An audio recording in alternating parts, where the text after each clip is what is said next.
मुझे पता है कि तुम संकट में हो, तब से अपना गला फाड़ फाड़ के मैं यही बात बोल रही हूँ कि जीके सीए पढ़ना चालू कर दो, बैकलॉग क्रिएट मत होने देना। लेकिन तुमने तो मेरी सुननी नहीं है। कंफ्यूज्ड हो ना कि क्या पढ़ना है, कैसे पढ़ना है। मुझे पता था क्योंकि सारे के सारे तो यही पूछ रहे हो।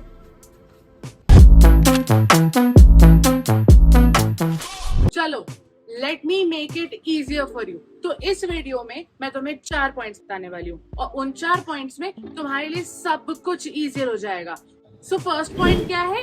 क्या आता है और क्या पढ़ना है, क्योंकि सब कुछ तो तुम पढ़ नहीं सकते। Second point is how much time to take every week to cover backlogs, क्योंकि नहीं तो तुम 8 घंटे बैठ के सिर्फ बैकलॉग्स ही कवर करते रह जाओगे। Third point is a bonus tip, जिसके बारे में अगर मैं अभी बता दूंगी तो तुम क्या पूरा वीडियो देखने वाले हो। And the fourth point is important topics की लिस्ट। तो पहले जान लेते हैं कि क्या पढ़ना है। तो पढ़ना जो है वो तो काफी इजी है। तुम्हें मालूम है जनवरी से नवंबर तुम्हें सब कुछ पता होना चाहिए current affairs and current affairs के पीछे का। अब वो बताती हूँ तुम्हें कैसे पढ़ना है। मैं कैसे पढ़ना है, सीधी बात है। अगर तुमको मालूम है कि करंट अफेयर का क्या टॉपिक है तो उसके बारे में पूरी छानबीन करनी पड़ेगी। वो कहाँ से पैदा हुआ और कहाँ पे जाके खत्म हुआ, तुम्हें सब कुछ पता होना चाहिए। ठीक है।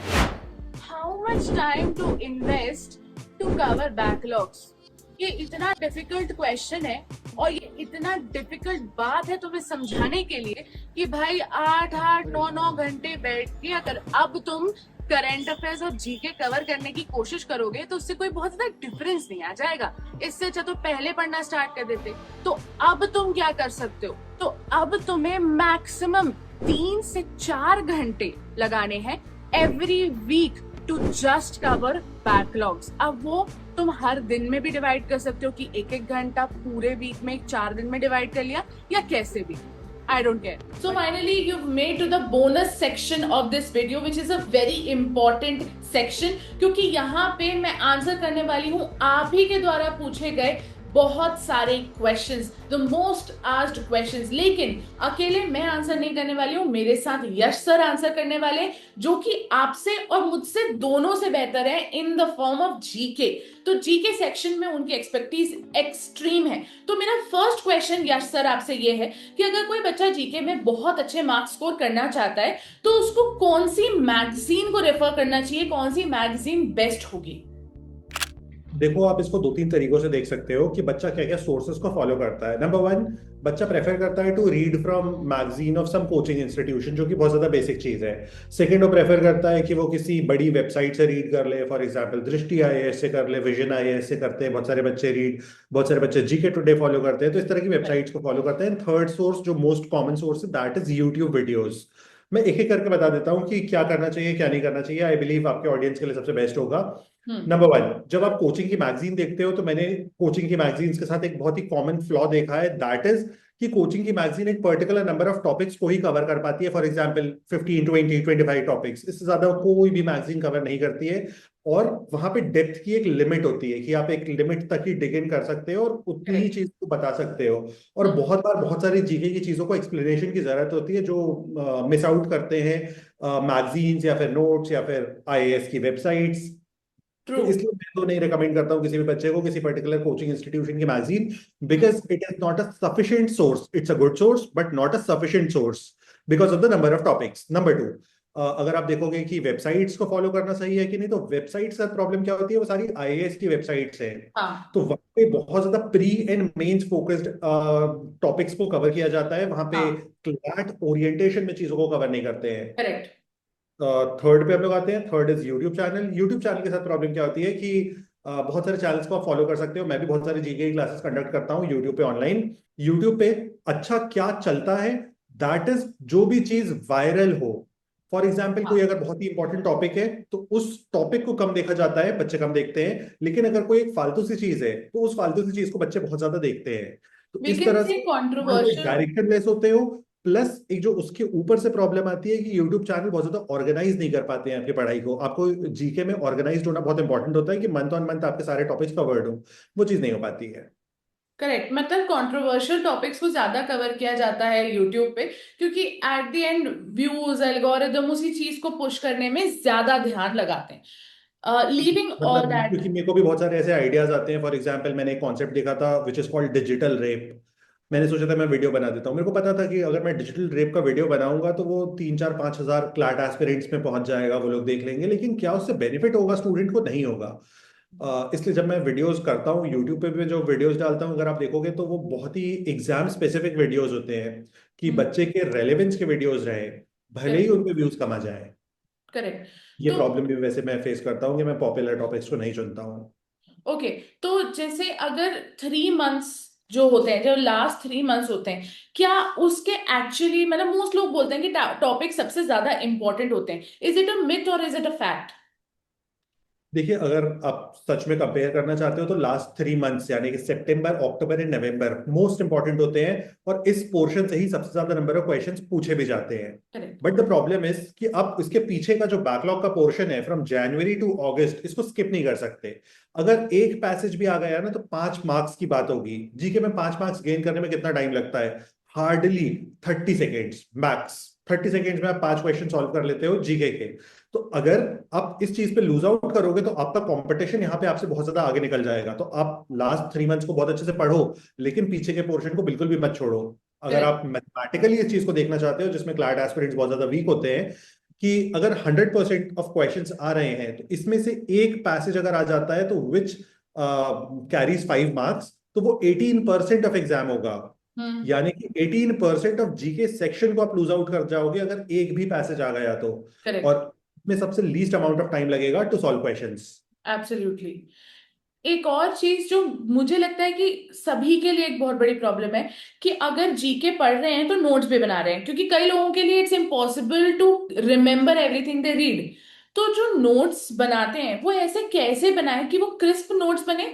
सबसे इम्पोर्टेंट बात है, नोट्स कैसे भी बने याद रहे बात, मतलब वो याद रखना is a very difficult challenging. Task. Yes. देखिए, याद रखने के लिए तो मेरे को लगता है कि मैं हर बच्चे को दो ही तीन चीजें सजेस्ट करता हूँ। नंबर वन, कि आप किसी भी मैगजीन से, किसी भी वेबसाइट से, किसी भी क्लास से, कहीं से भी पढ़ रहे हो तो आप ये मत सोचो कि आप दोबारा उस सोर्स को विजिट कर पाओगे। हाँ। बहुत सारे लोग ये सोचते हैं कि मैं अपनी मैगजीन में पढ़ लेता हूँ मार्क करके, या मैं कहीं नोट्स प्रिंट कर लेता हूँ, उस पर मार्क करके पढ़ लूंगा और मैं इसको रिवाइज कर लूंगा। क्लैट में कुछ भी रिवीजन नहीं कर पाओगे। लास्ट के डेज में, लास्ट 10 15 डेज में हमको ऐसा लगता है रिवीजन हो पाएगी, नहीं हो पाती है। जी। ये ओवर द इयर्स मैंने देखा। मैं अपने, जब मैंने क्लैट क्रैक किया था, मैं तब से इस चीज को देख रहा हूँ कि इस तरह से बच्चे कर रहे हैं। दूसरी चीज आती है कि किस तरह से मेमोराइज करें। तो मेमोराइज करने का बहुत सिंपल सा तरीका है, नोट्स बनाओ। नोट्स को 2 से 3 बार पढ़ने की कोशिश करो। नोट्स पढ़ना इज कंपैरेटिवली इजियर। और जब आप खुद से लिखे रहते हो तो आपको एक के बाद एक चीजें याद आने लगती है कि हाँ, यहाँ पे ये भी हुआ था, यहाँ पे ये भी हुआ था, यहाँ पे ये भी हुआ था। तो इस तरह से नोट्स बनाने चाहिए। अब थर्ड क्वेश्चन आता है, शॉर्ट एंड क्रिस्प नोट्स कैसे बनाए? तो शॉर्ट एंड क्रिस्प नोट्स बनाने का मेरे को जो एक सिंपल फॉर्मूला लगता है, दैट इज माइंड मैप्स। कि आप कोशिश करो एक सिंगल पेज के ऊपर पूरे के पूरे टॉपिक को लेके आ जाओ। आप मल्टीपल पेजेस को यूज नहीं करो एक टॉपिक के लिए। बहुत सारे बच्चे क्या कर रहे हैं, 5 6 या 3 4 पेज के एक एक टॉपिक को कवर कर रहे हैं। तो जब इतना ज्यादा 3 या 4 पेज में आप कवर करोगे एक सिंगल टॉपिक को, तो बाय क्लैट अब कुछ नहीं तो 4 से 5 नोटबुक्स को भर दोगे। तो अब 4 से 5 नोटबुक्स को रिवाइज करना again is a difficult task, जहां पे आप फंसना नहीं चाहोगे। तो मुझे लगता है कि उस चीज को अवॉइड करना चाहिए। Mind maps is the best solution. उसी सोल्यूशन को फॉलो करना चाहिए। और जैसे आई बिलीव आपकी जो ऑडियंस होगी उनको बहुत अच्छे से पता होगा कि हम लोग भी क्लासेस कंडक्ट करते हैं जीके की। और जब मैं जीके की क्लासेस कंडक्ट करता हूँ तो मैं इस चीज का ध्यान रखने की कोशिश करता हूँ कि बच्चे को मैं इसी तरह से बोर्ड पे लिखूं कि वो करेक्ट। हर एक पॉइंट को फॉलो कर पाए और वहां पे ही उसके नोट्स बन जाए। हम्म। कि एक माइंड मैप के तरीके का एक पूरा डायग्राम उसके सामने आ जाए जहाँ पे हाँ। इंपॉर्टेंट पॉइंट्स क्लियरली मार्क्ड हो। तो उस तरह से अगर कोई भी बच्चा इवन पढ़ेगा तो उसके लिए बहुत ज्यादा आसान होगा।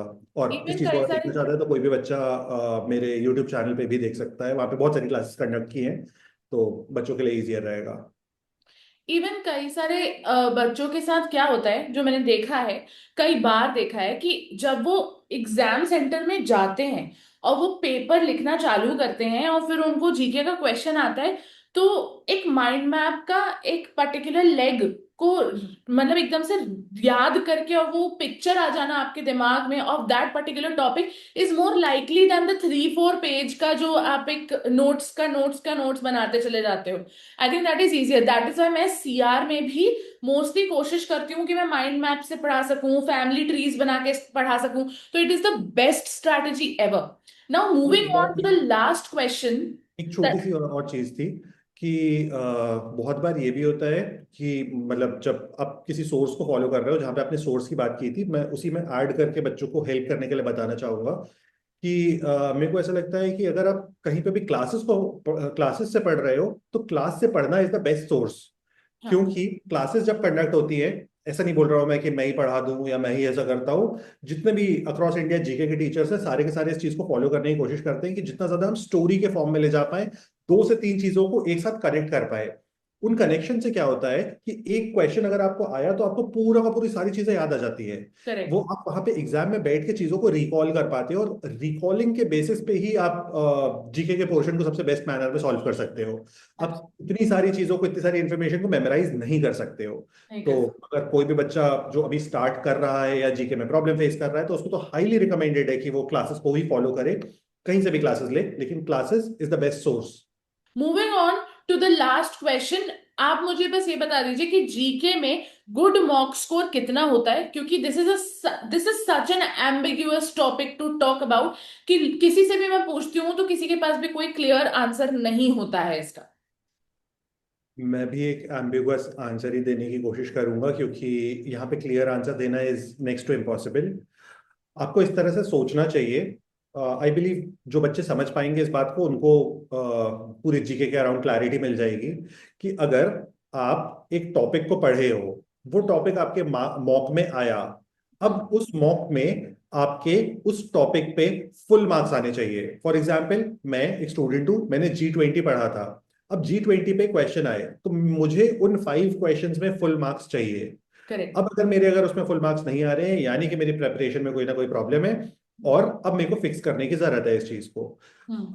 तो बस आपको इसी चीज को इंश्योर करना है। दूसरी चीज, यहाँ पे आप एक फॉलोअप देख सकते हो कि मॉक में एक टॉपिक आया जो आपने पढ़ा नहीं है, तो वहां पे चिंता करने की जरूरत नहीं है। मॉक हो गया, उसके बाद एनालिसिस के वक्त पे आप उस पूरे टॉपिक को बहुत अच्छे से पढ़ लो एंड टू एंड, ऐसा कुछ भी ना हो उस टॉपिक में जो आपने नहीं पढ़ा है। इससे आपका दोनों चीजें प्रिपेयर हो जाएंगी कि आपने जो टॉपिक पढ़ा था उस पर आप टेस्ट हो गए, जो आपने टॉपिक नहीं पढ़ा था वो आपका प्रिपेयर हो गया। तो इस तरह से मॉक के मार्क्स देखा जाए तो 5 on 5 आना चाहिए बेस्ड ऑन टॉपिक।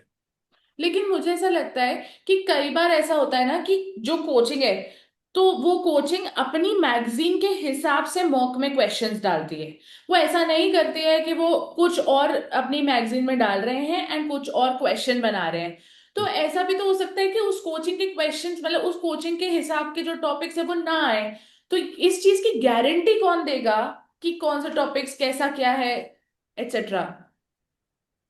ये तो बहुत सिंपल सा क्वेश्चन है। आई बिलीव कि अगर कोचिंग इंस्टीट्यूशन इतनी ज्यादा मेहनत कर रहा है तो वो अपने मॉक में भी अपने ही क्वेश्चंस को देगा जो उसने मैगजीन में लिखे थे। मैगजीन में लिखे। और ये बिल्कुल ही अनअवॉइडेबल सी चीज है। तो करेक्ट। बच्चे को सिर्फ ये ध्यान देना चाहिए कि अगर उसने पढ़ा है तो उसके मार्क्स आने चाहिए, और नहीं पढ़ा है तो उसको प्रिपेयर कर लेना चाहिए। इसके बियॉन्ड मेरे को नहीं लगता बच्चे को सोचना चाहिए। बहुत बार ये भी होता है कोचिंग इंस्टीट्यूशन का इंटेंशन कि तुमने हमारी देखो मैगजीन पढ़ी, अब इस मैगजीन को पढ़ने की वजह से तुम्हारे मॉक में मार्क्स आ गए। मार्क्स आ गए। लेकिन बच्चे का इसमें भी फायदा ही है। फायदा हाँ। इस तरह से है कि एटलीस्ट उसका टॉपिक तो प्रिपेयर्ड है। करेक्ट। तो टॉपिक प्रिपेयर्ड होना ज्यादा इम्पोर्टेंट है। टॉपिक एग्जाम प्रिपेयर हो क्रैक गया करना ज्यादा प्लस। इम्पोर्टेंट है। कहाँ से पढ़े, कैसे पढ़े, क्यों पढ़े, उससे क्या ही फर्क पड़ता है। टॉपिक बिना प्रिपेयर हो एजुकेटिव गया। चीजें पढ़ोगे तो ज्यादा अच्छा रहेगा। टॉपिक प्रिपेयर हो गया प्लस प्रैक्टिस हो गई, दैट इज इनफ। हाँ जी, हाँ जी, हाँ जी। करेक्ट। आखिर आ ही गए towards the end of the video, जहां तुम्हें इंपॉर्टेंट टॉपिक्स मिलने थे। कितने सेल्फिश लोग हो यार तुम लोग हैं। मैं इतना तुम लोग को मदद करती हूँ, ना तुम सब्सक्राइब करते हो ना कुछ, और टॉपिक्स बटोरने तो एकदम से जल्दी से आ गए। ठीक है, कोई नहीं, मैं भी बड़ी बहन हूँ, सहूंगी।